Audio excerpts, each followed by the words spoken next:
बिश्वनाथ जिल्लानि जोबथा 2 नं बिक्रमपुरनि लामानि थासारिया गोबाव समनिफ्रायनो मोजां नङा।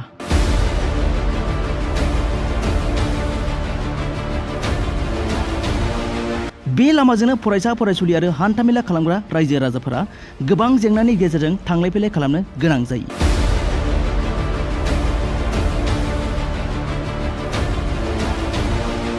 बेखायनो गोहोआव थानाय बीटीसी सरकार आरो जायगानि एमएलए बिथांमोनखौ बे लामाखौ थाबैनो फाहामना होनांगौ होनना खौरां बिजोङाव बुंथियो सैनांनाय रायजो राजाफोरा। बीटीसी हाबबाय जेला बीटीसी सरकार गभर्नमेन्टआ जाहाथे नैबेखौ जोंनि लामाखौ थाबैनो मावथों आरो बेखौ बीटीसी हालामनि एमएलए सारखौ हांख्रायहरो जाहाथे माने बे लामाखौ गोख्रोंथि नाहरोब्ला मोजां जागोन। जोंनि रास्ताটো बहुत बेয়া আপোনাৰ দিন হৈছে এইটো ৰাস্তা বহুত দিন বেয়া হৈ আছে। আপোনাৰ গাড়ী মটৰ আমিতো মানে কি পৰি যোৱা চান্স থাকে আৰু পৰিছেও বহুত। লক্ষ্মী পূজা টাইমতো আপোনাৰ 2-3টা টমটমটো লুটি খাইছে আৰু ৰাস্তাটো আমাৰ চৰকাৰে বনাব লাগে। गोदोनिफ्राय रायजो जाबोनाय बे बर' गामिखौ माब्लाबाबो मोजां नोजोरजों सोरखारा नायाखै होनना बुङो सैनांनाय रायजोफोरा। जाउनाव माब्लाबा फरायसा फरायसुलिफ्रा बे लामायाव गोग्लैना क्लास लाहैनो हाया, जाय जेंनानि थाखाय न'सिम थांफिननांगौ जायो होननाबो बुंबावो खौरां बिजोङाव। बड'लेण्ड बुब्लि खौरां नायगिरि आं गासैखौबो गिबियावनो बरायना लाग्रोबाय। आं दायो दंफैयो जोंनि गफुर हालामनि सिङाव थानाय सिमुलगुरि आरो आलुपारा गुदिनि जोंनि जि लामा बिक्रमपुर, बे लामायाहाय माखासे थासारिया गाज्रि जानानै दङ। सिगाङाव सरकारनि सेंसन मोनदोंमोनब्लाबो दिनैसिम बेयो फुल फ्लेजेड एबा मोजाङै आबुङै बानायजाफुङाखै। दिनै बेयावहाय फरायसालिनि हान्थामेला आरो रायजो राजानि थांलाय फैलायावहाय फरायसा फरायसुलिया फरायसालियाव थांनाय बैफोर बिथिङावहाय डिस्टार्ब जानायलाय दिनै आं बेयावहाय नुजाथिफैदों। दिनै बे जायगानिनो एबा बे हालामनिनो थांलाय फैलाय खालामबाय थाग्रा रायजो राजा बिथांमोन दङ। गुदियाव आं बिथांमोननाव सोंगोन बिथांमोना माबायदि उसुबिदा जादों बेयावहाय आं बेखौ सोंगोन। नोंथांमोना जि बे लामाजों थांलाय फैलाय खालामबाय थायो गोबाव जाबाय, दिनैसिम बेसेबां बोसोर जाखो बेबायदि जाना थानाया लामाया? हयथ' आंनि मिथिनायाव बियो 5 बोसोरनि बारबाय। दा जोंहा एमएलए सासे बारग'लांबाय जोंना उत्पल बरामोन। बिथाङा जेबो माने मावाखै आरो बे खामानिखौ, जोंनि लामाखौ नायाखै बिथाङा। दा बे सायाव आं बिनि सायाव आं माने मोनसे बुंनो नागिरदों आरो जोंहा बीटीसी हाबबाय जेला बे बीटीसी सरकार गभर्नमेन्टआ जाहाथे नैबेखौ जोंनि लामाखौ माने थाबैनो मावथों आरो बेखौनो जों खावलायो। थांलाय फैलायावथ' गोबां गुदियाव फरायसालिबो दङ, ओमफ्राय सेन्टार बाजारबो दङ। बेवहाय थांलाय फैलायाव माबायदि उसुबिदा जायो एसे बुंथिनानै होदो। गोबां असुबिदा, माने दाथ' दा दैज्लां बोथोर, माने गथ' गथाय माने स्कुलाव थांलाय फैलाय बा दिनै हाथाय बाजार खालामनाय रायजो राजाया बिराद खस्थ' मोनदों आरो बाव। नंगौ, बिथाङा फोरमायदों जे बेयावहाय रायजो राजाफ्रा माबायदि खस्थ' मोनो। गुदियावहाय फरायसालि दङ होननानै बिथाङा बुंदों। बै फरायसालियाव थांनाय फरायसाफ्राबो खस्थ' मोनो, लोगोसे गुदियाव थानाय माखासे सेन्टार एबा हाथाय बाजाराव थांग्रा जि हान्थामेला खालामग्रा बिथांमोनहाबो उसुबिदा जादों होननानै बुंदों। दायो आंजों सासे दंबावो, बिथांनावबो आं सोंनानै नायगोन। दिनै नोंथांनि न'आ खाथियावनो, दिनै नोंथांनि लांगोनाया लामाया गाज्रि ना?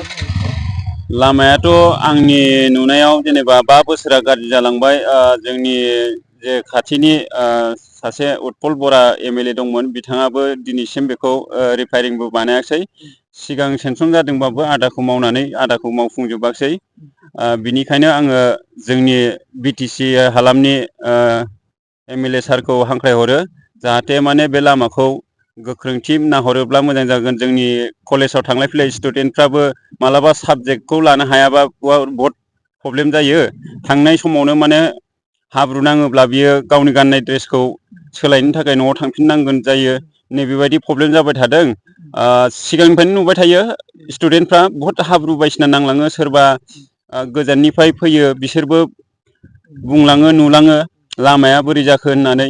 दा बेयाव जोङो बुंनो हायैलाय दिनै बिथां रिपर्टार फैनायखाय बुंनो एसे खाबु मोनदों। जाहाथे जोङो ससे मिडिया पाब्लिक मिडियायाव हरबाय थायोमोन जोङो, नाथाय रेसपन्ड खालामाखै। दिनैनि दिनाव रेसपन्ड खालामलायदो सारमोना। सारमोननिसिम निमाहा बिहरबाय, गोजोननाय हामलायनाय बावहरबाय। मानो होनबा जोंनि थासारिया बहुत गाज्रि जानानै दङ बाव जोंनि लामा खन्द'आ। बेखौनो आङो आखाइ खबजोब्बाय सार हाग्रामा सारनिसिम खावलायहरनाय थाबाय। बिथाङा एसे मोजाङै नाहरोब्ला जोंनि बेयाव जोंनि ओनसोलाव बहुत गोजोननाय थागोन।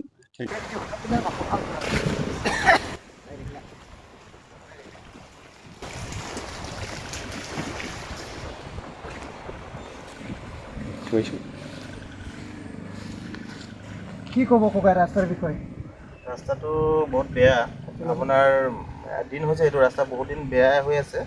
আপোনাৰ গাড়ী মটৰ আমিতো মানে কি পৰি যোৱা চান্স থাকে আৰু পৰিছেও বহুত।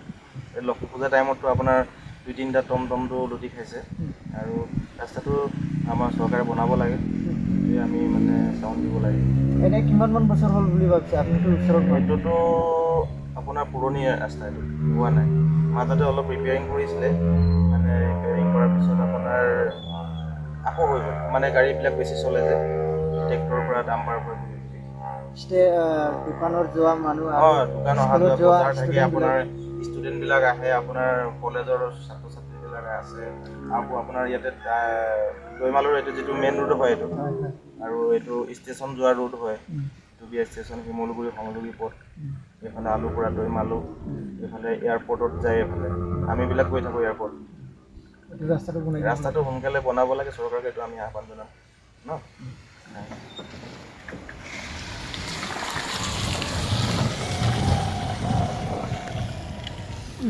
नंगौ बिथाङा फोरमायदों जोंनि खुंथाय गोहोआव थानाय बिटिसि गभर्नमेन्ट बिटिसि गभर्नमेन्टखौ बिथाङा खावलायदों जे बिटिसिआव हाबबाय जेब्ला गामिया बिथांमोननि लामा दालां बैफोरखौबो नायहरनो थाखाय खावलायदों। लोगोसे मोजां हान्था मेलानि थाखाय मोजां लामा एबा माखासे फरायसुला फरायसुलिनि थाखाय मोजां राहा खालामनानै होगोन होननानै बिटिसि गभर्नमेन्टखौ बिथाङा खावलायहरदों। लोगोसे थांनाय गोबाव बोसोरनिफ्राय बे लामाया बिदिनो गोग्लैसोनानै दं होननानै फोरमायदों। जोंनि जि लकेल एमएलए बिटिसिआव हाबैनि सिगां जि लकेल एमएलए दङमोन, बै लकेल एमएलए बिथाङाबो बिथांमोनखौ नायसनाखै। बिथाङा बिमा बाथुलनि नोजोरजों नायदोंमोन, बैफोर बाथ्राखौ बुंदों। बेखायनो दायो जि खुंथाय गोहोआव दङ बिथांमोनखौ बे लामाखौ बानायना होनो थाखाय खावलायदों सरखारनिसिम। बिथांमोनहा बेखौ रिकुवेस्ट खालामहरदों। बड'लेण्ड बुब्लि खौरांनि जानानै आङो बेखिनियावनो बिदाय लाथ'बाय। गोजोन्थों।